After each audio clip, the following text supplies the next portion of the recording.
Oh my goodness, we're back. Had to skip a day there for a little bit. Had some other things to tend to, if you saw the short video. So today we're talking about Copart again. We've done videos on this in the past. This is something I feel like needs constant awareness brought to it. If you don't know, Copart is a car auction. A lot of salvage and non-salvage cars go through there. A lot of dealerships sell there. A lot of insurance companies sell through Copart. A lot of banks sell through Copart. And Copart's been known in the past to have some pretty wild scams. That is for sure. And let's see all my junk over here in the background. And done my part to bring awareness to this the last few years, making a random video here and there about it. But I did see there is a new scam on the loose, which has been a scam on Copart for a while. Now it's going to the next level. That scam is when you have to sell a car and the engine is blowing up, the very first thing they do is take the key and throw it away. Then they sell the car as no key. If you ever see a car being sold with no key on Copart, more than likely it is blown up, or the transmission is blown up, and more than likely it is an engine or transmission that is almost impossible to get or costs a huge amount of money. Now, Copart also has a lot of other scams too. The famous trick, you probably all seen the video of the Lamborghini where it looked like it was not too damaged sitting there. And when they opened the hood, it was actually smashed back several feet and somebody had welded angle iron or rebar to hold the front bumper on. So it looked fine. As soon as you opened the hood to see under it, it was all missing. It was completely destroyed. You couldn't fix it. And that's two people's fault. That's the seller's fault. It's also Copart's fault. A lot of those cars, almost all those cars, Copart does take the pictures. We've noticed in the past, they take a lot of pictures at certain angles where you cannot see those issues. If the seat has a rip in it, they'll take it at an angle you can't see the rip in the seat.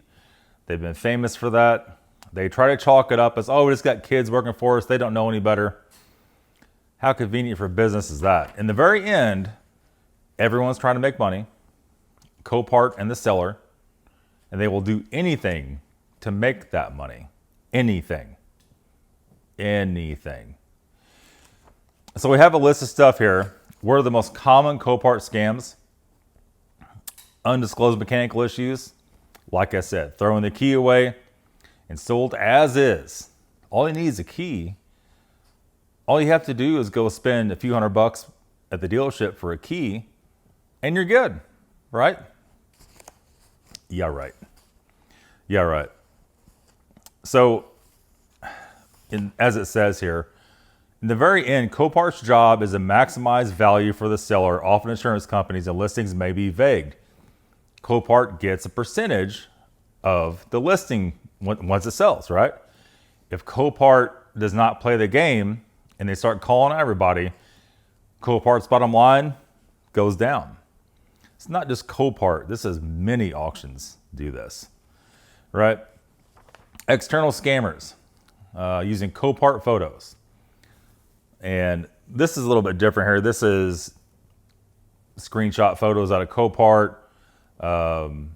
Create fake ads on the platforms like eBay. It used to be Craigslist was bad about this. Scammy ads on there. Facebook Marketplace. You see that stuff on there. Some grainy, somebody doesn't know how to screenshot, or they're using a computer in Bangladesh or somewhere that's like a 1998 Windows machine and the screenshot looks like you filmed it with a toaster. That's how you get that. Or a Walmart Android phone or something like that. And they're screenshotting from that. Very poor scams. A pro of buying and selling cars like myself can spot that 10 miles away. Your average person will fall for that. I have people send me that stuff all the time, man. What do you think about this? 2020 Tacoma for $5,000. And I say, if you send them money, you'll never see it again. And they're probably going to steal your ID, your identity. That's what I think about it. So there's that. They always want a wire. No check, no cash. if you're trying to buy something, somebody does not want to take cash for it, run the other way. That's your best way. If you're not going to pay cash, offer to pay cash. You know, I got to come there in person and see it. Oh, no. We don't want to see it in person. You can't come in person, not here. That's how you know. Easy way to deal with it. Title washing, fraudulent titles. This is an old trick from back in the day. If you have a car that's been wrecked in one state, you may not have a salvage title. As soon as you license it in another state, it'll come back salvage title.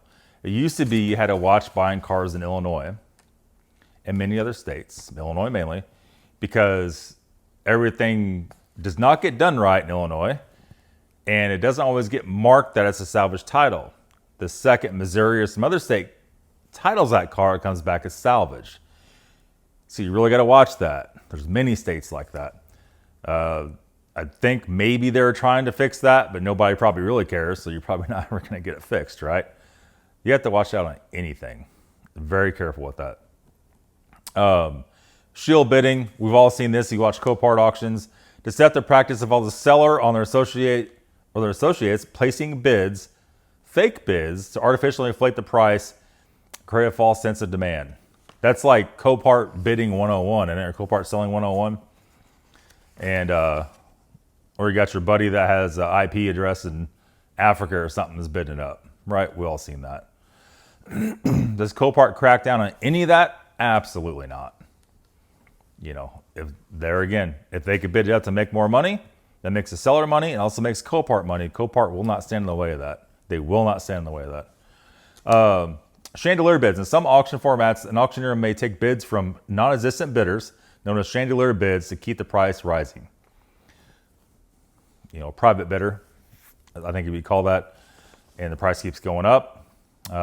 Fake payment demands. Scammers may pressure buyers to use non-secure payment methods like wire transfers, their personal account, gift cards, or cryptocurrency, which offer no buyer protections. Legitimate auctions have specific secure payment channels. Be aware of that. Be aware of paying anybody any money, even Copart.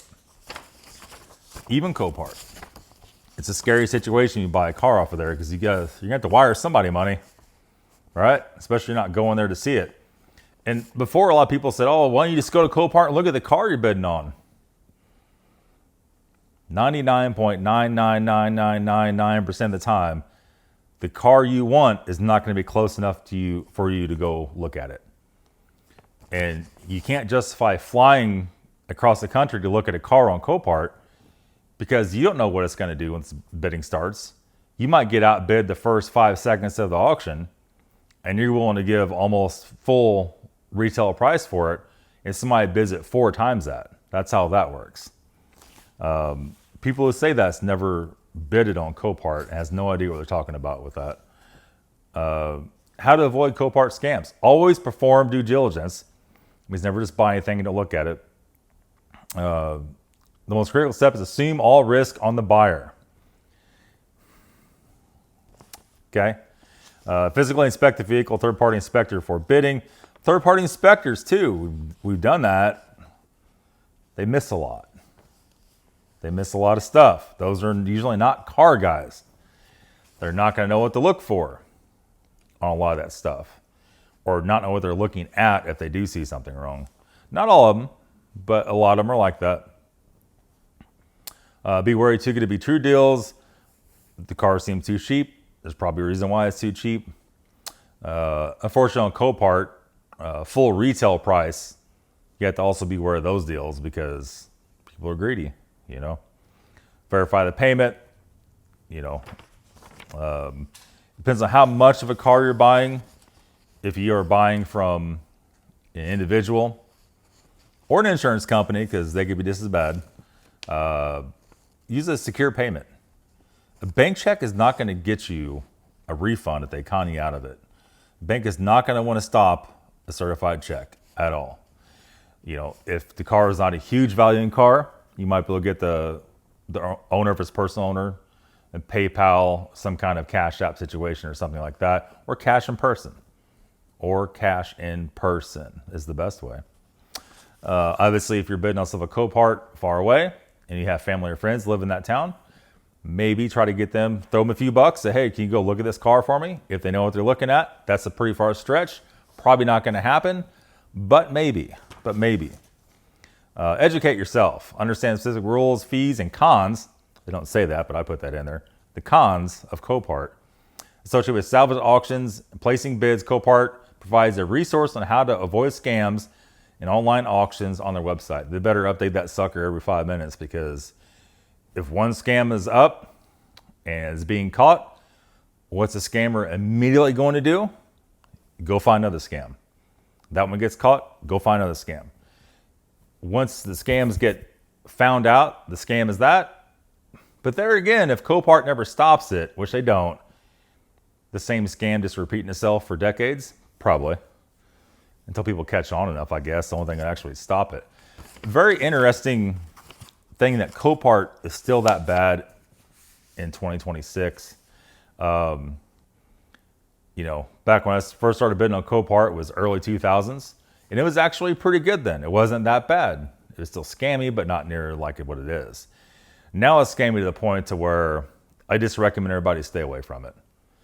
There's going to be people on here saying, oh, I bought a car off Copart and had good luck. I'm happy for you. That is not the likely turnout of that complete situation. And be very aware. Your best option to buy a car, the very best, is not a dealer, is not Copart, is Facebook Marketplace. And get your ass over there and look at the car in person. Know what you're looking at. You got to see that title. Check that title for being signed incorrectly. Better yet, have them send you a picture of the title if they'll do it.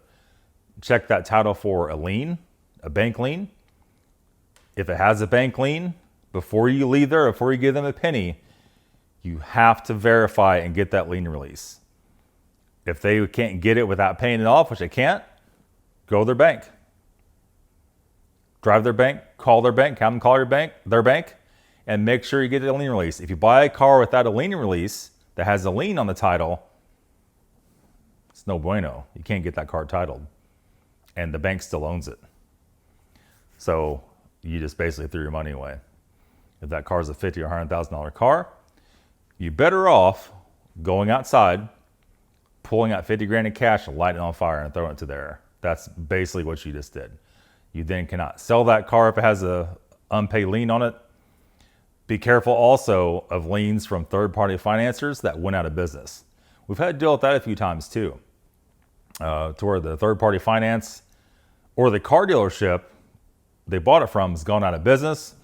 And if you go take it to the DMV to title it, you can't get the paperwork, the right paperwork to title that car. And it's a big, big problem. Also be cautious of Copart fees too. The fees are wildly out of control at Copart. Look at the price of your car. You almost have to add at least another 35, 40% on top of that just for the fees. Depends on what it is, how much it costs, and what your status is at Copart. That's going to be it, guys. Thanks for watching today's video. Take this lesson. Be careful of auction sites like that, Copart and other sites. Buy your car from the owner of that car that's owned it for a while. You have some clear insight, previous history. Receipts don't always get it. You got to talk to that person and say, hey, when'd you put this on? What brand was this part? Did a legit tech do it? Did you do it? That's almost better at this point. Do you do it at your house? Because they're going to be as careful as they can with the car than an hourly rate tech or by the job tech. That's it, guys. Thanks for watching. Have a good day.